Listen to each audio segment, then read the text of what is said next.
Ravi Colours இன்றைய trending பெண்களுக்கான exclusive கலெக்ஷனுடன் kurtis, palazzo pant, Patiala pant, துப்பட்டாக்கள், ஷேப்வேர்கள், நைட்டிகள், பிராண்டட் உள்ளாடைகளும் கிடைக்கும். ரவி கலர்ஸ், நேரு வீதி, ராஜா தியேட்டர் சிக்னல் அருகில், புதுச்சேரி. வணக்கம். முக்கிய செய்திகள். துணை ஜனாதிபதி தேர்தலுக்கு தேசிய ஜனநாயக கூட்டணியின் வேட்பாளர் அறிவிப்பு. தமிழகத்தை சேர்ந்தவரும் மகாராஷ்டிரா ஆளுநருமான CP ராதாகிருஷ்ணன் தேர்வு. புதுச்சேரி கலை பண்பாட்டுத்துறை சார்பில் 3 நாட்கள் நடைபெற்ற கலை விழா நிறைவு. பல்வேறு மாநிலங்களில் இருந்தும் 1200க்கும் மேற்பட்ட கலைஞர்கள் பங்கேற்பு. தலைமை செயலர் பிரமாண பத்திரம் தொடர்பாக அனைத்து கட்சி கூட்டத்தை கூட்டி விவாதிக்க வேண்டும். இந்திய கம்யூனிஸ்ட் கட்சி மாநில செயலாளர் சலீம் வலியுறுத்தல். புதுச்சேரியில் ஆகஸ்ட் 17ஆம் தேதி பெய்த பலத்த மழை. புதிய காற்றழுத்த தாழ்வு நிலை காரணமாக மேலும் மழைக்கு வாய்ப்பு உள்ளதாக வானிலை ஆய்வு மையம் தகவல். இனி விரிவான செய்திகள். துணை ஜனாதிபதி தேர்தலில் பாரதிய ஜனதா கட்சி தலைமையிலான தேசிய ஜனநாயக கூட்டணியின் வேட்பாளராக தமிழகத்தை சேர்ந்தவரும் மகாராஷ்டிரா மாநில ஆளுநருமான CP ராதாகிருஷ்ணன் தேர்வு செய்யப்பட்டுள்ளார். நாட்டின் 14வது துணை ஜனாதிபதியாக 2022 ஆகஸ்டில் பதவியேற்ற ஜக்தீப் தன்கர் உடல்நிலையை காரணம் காட்டி ஜூலை 21 ராஜினாமா செய்தார். பதவிக்காலம் முடிவடையும் முன்னரே அவர் ராஜினாமா செய்தது டெல்லி வட்டாரங்களில் சலசலப்பை ஏற்படுத்தியது. மேலும் மத்திய பாரதிய ஜனதா கட்சி அரசுக்கும் அவருக்கும் கருத்து வேறுபாடு நிலவியதால் பதவி விலகியதாகவும் கூறப்பட்டது. இதனையடுத்து 15வது துணை ஜனாதிபதியை தேர்ந்தெடுக்க செப்டம்பர் 9 தேர்தல் நடக்கும் என்றும் ஓட்டுப்பதிவு முடிந்ததும் அன்றைய தினம் மாலை 5 மணிக்கு பின் ஓட்டு எண்ணிக்கை நடைபெறும் என்றும் தேர்தல் கமிஷன் அறிவித்தது. இதற்கான வேட்புமனு தாக்கல் கடந்த 7ஆம் தேதி துவங்கிய நிலையில் வரும் 21ஆம் தேதி வரை மனு தாக்கல் செய்யலாம். மேலும் வேட்புமனு தாக்கல் முடிவடைய இன்னும் ஒரு சில நாட்களே உள்ள நிலையில் டில்லியில் உள்ள பாரதிய ஜனதா கட்சி தலைமையகத்தில் ஆகஸ்ட் 17ஆம் தேதி பிரதமர் நரேந்திர மோடி தலைமையில் அக்கட்சியின் பார்லிமெண்ட் குழு கூட்டம் நடைபெற்றது.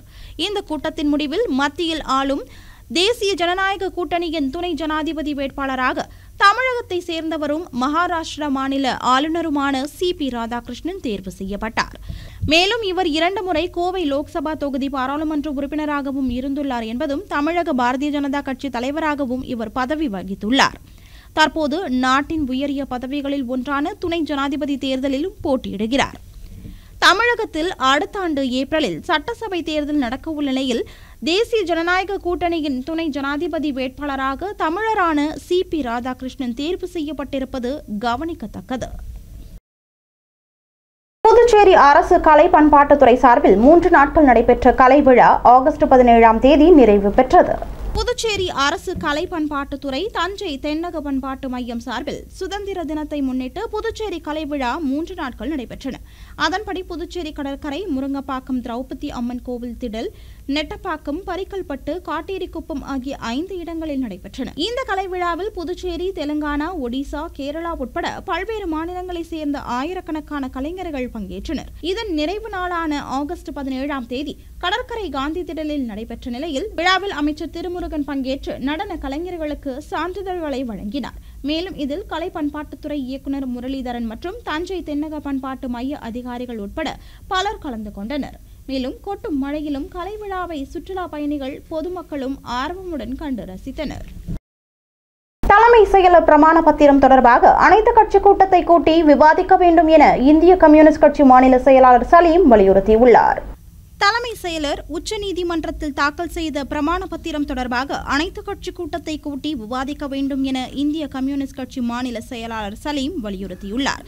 இது தொடர்பாக அவர் வெளியிட்டுள்ள செய்திக்குறிப்பில், புதுச்சேரி மாநிலத்தின் சார்பில் தலைமை செயலாளர் உச்சநீதிமன்றத்தில் ஒரு பிரமாண பத்திரிகை தாக்கல் செய்துள்ளார். தமிழ்நாடு ஆளுநர் காரணம் ஏதுமின்றி நிறுத்தி வைத்திருந்த சட்ட மசோதாக்கள் சம்பந்தமாக உச்சநீதிமன்றம் கடந்த ஏப்ரல் 8ஆம் தேதி அளித்த தீர்ப்போடு முரண்பட்டு தாக்கல் செய்யப்பட்டுள்ளதாக குறிப்பிட்டுள்ளார்.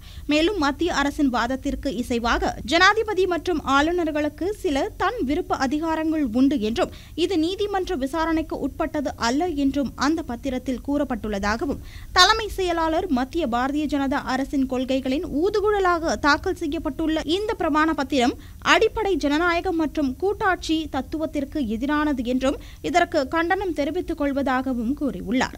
மேலும் முதலமைச்சர் ரங்கசாமி தனக்கு அதிகாரம் இல்லை என்று புலம்பும் நிலையில் மாநில அதிகாரம்தான் தீர்வு என்று கூறும் நிலையில் தலைமை செயலாளர் பத்திரத்தின் அரசியல் பின்னணி என்ன, உச்ச நீதிமன்றத்தில் தாக்கல் செய்யப்பட்ட தலைமை செயலாளரால் கையொப்பமிட்ட பிரமாண பத்திரம் யாருடைய ஆலோசனையின் பேரில் தாக்கல் செய்யப்பட்டது என்பது குறித்தும் விவாதித்திட அனைத்து கட்சிகள் கூட்டத்தை முதல்வர் கூட்ட வேண்டும் என்றும் இந்திய கம்யூனிஸ்ட் கட்சி மாநில செயலாளர் சலீம் விடுத்துள்ள செய்திக்குறிப்பில் கூறப்பட்டுள்ளது.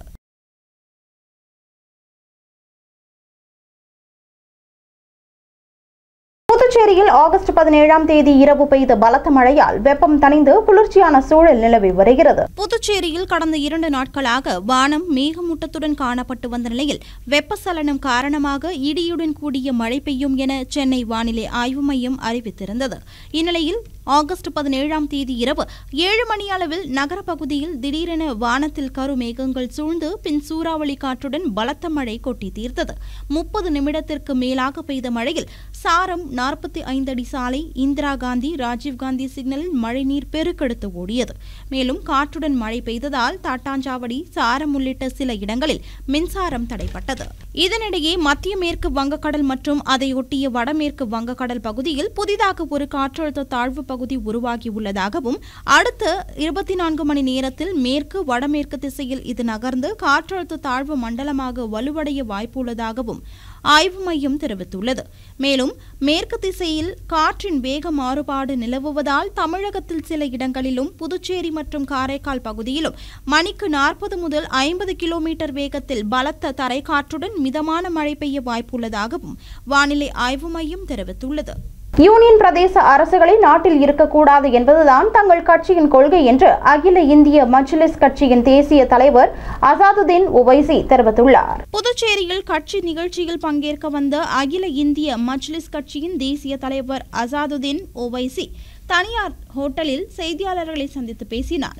அப்போது பேசிய அவர் 2025ஆம் ஆண்டிற்குள் யூனியன் பிரதேச அரசுகளே நாட்டில் இருக்கக்கூடாது என்பதுதான் தங்கள் கட்சியின் கொள்கை என்றும் சுதந்திரத்திற்காக பாடுபட்ட நம் முன்னோர்களுக்கும் மாநிலத்துக்கு உரிய அதிகாரம் கிடைக்க வேண்டும் என்றுதான் பாடுபட்டனர்.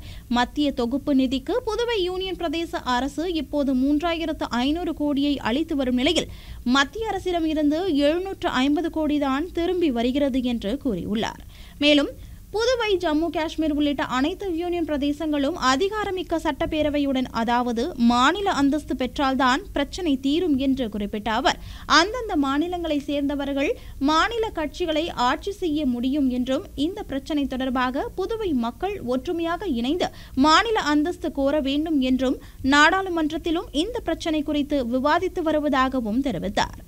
இதேபோன்றுதான் ஒவ்வொரு மாநிலத்திலும் ஒரு சில பிரச்சனை இருக்கும். மாநிலங்களுக்கு போதுமான நிதியை மத்திய அரசு ஒதுக்கீடு செய்ய வேண்டும் என்றவர், இல்லை என்றால் பெரிய பிரச்சனைதான் என்றும் அவர் குறிப்பிட்டார்.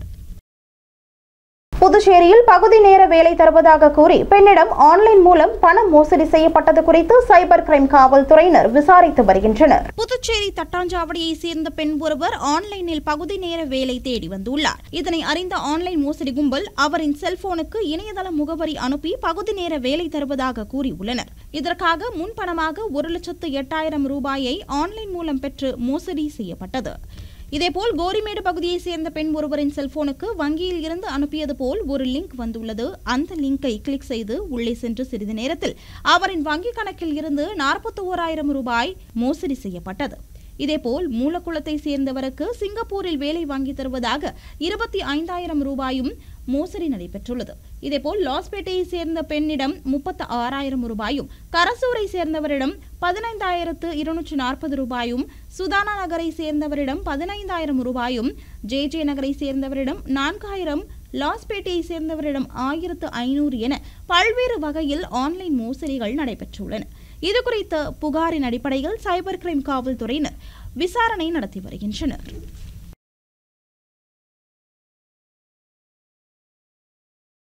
புதுச்சேரி கருவடிக்குப்பம் மின்பாதையில் பராமரிப்பு பணிகள் மேற்கொள்ள இருப்பதால் ஆகஸ்ட் 19ஆம் தேதி அதனை சார்ந்த பகுதிகளில் மின்தடை ஏற்படும் என மின்துறை அறிவித்துள்ளது. புதுச்சேரி கருவடிக்குப்பம் மின்பாதையில் பராமரிப்பு பணிகள் மேற்கொள்ள இருப்பதால் ஆகஸ்ட் 19ஆம் தேதி செவ்வாய்க்கிழமை காலை 10 மணியில் இருந்து பகல் 3 மணி வரை தட்டாஞ்சாவடி, தொழிற்பேட்டை மற்றும் அதனை சார்ந்த பகுதிகளில் மின்தடை ஏற்படும் என்று மின்துறை அறிவித்துள்ளது. இதேபோல் புதுச்சேரி தொண்டமாநத்தம் வில்லியனூர் துணை மின்பாதையில் பராமரிப்பு பணிகள் மேற்கொள்ள இருப்பதால் ஆகஸ்ட் 19ஆம் தேதி செவ்வாய்க்கிழமை காலை 9:30 மணியில் இருந்து மாலை 5 மணி வரை தொண்டமாநத்தம் ஒரு பகுதி, ராமநாதபுரம் ஒரு பகுதி, பத்துக்கண்ணு ஒரு பகுதி, அம்மனாங்குப்பம், கூடப்பாக்கம், சேந்தநத்தம், அரசூர், சுல்தான்பேட் உயர் மின் அழுத்த தொழிற்சாலைகள் மற்றும் அதனை சார்ந்த பகுதிகளில் மின்தடை ஏற்படும் என்று மின்துறை அறிவித்துள்ளது. இனி வருவது புதுவையில் இன்றைய தங்கம் மற்றும் வெள்ளி விலை நிலவரம். இன்றைய தங்கம் வெள்ளி விலை விவரம். புதுவையில் இன்றைய தங்கம் வெள்ளி விலை விவரம் வழங்குபவர்கள் முத்து கோல்ட் ஹவுஸ், பாண்டிச்சேரி. தங்கம் 1 கிராம் 9275 ரூபாய். இன்றைய தங்கம் வெள்ளி விலை விவரம். வெள்ளி 10 கிராம் 1240 ரூபாய். இத்துடன் ஏஎம்என் செய்திகள் நிறைவடைந்தன. வணக்கம். உங்கள் ஏஎம்என் டிவி செய்திகளை யூடியூபில் உடனுக்குடன் காண ஏஎம்என் டிவி பாண்டிச்சேரி சேனலை சப்ஸ்கிரைப் செய்யுங்கள். பெல் பட்டனை மறக்காமல் கிளிக் செய்யுங்கள்.